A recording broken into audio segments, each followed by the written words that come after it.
combat entre la France et l'Angleterre, donc contrôler le trafic pour les Indes. D'accord.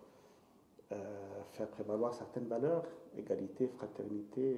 Mais justement, c'est sur le second point, c'est le programme d'universalisation de la Révolution française, c'est-à-dire que la Révolution française ne s'adresse plus seulement au peuple européen, mais à l'ensemble des peuples de ce qu'on appelle à l'époque l'Ancien Monde, c'est-à-dire Afrique, Asie et Europe.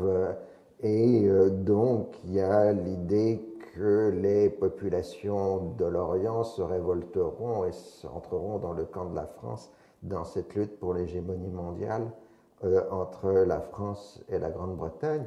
Et puis, troisièmement, il y a un projet colonial.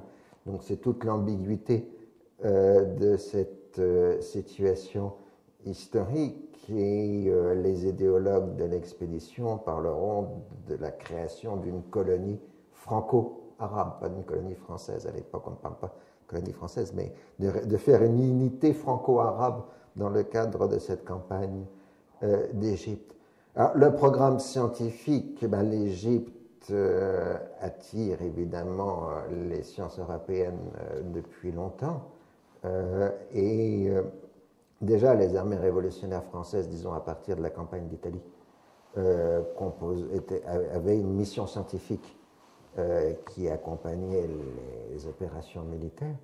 Alors là, Bonaparte a fait une œuvre beaucoup plus en grand, avec les 150 savants et ingénieurs qui participent à l'expédition. Ça correspond à un programme géant qui est celui d'inventaire de l'humanité, qui est l'inventaire de la pensée des Lumières, dans le cadre de sa dernière expression, c'est-à-dire ce qu'on appelle l'idéologie, le groupe des idéologues qui représente la dernière génération des Lumières, a un projet qui est de constituer une science de l'homme.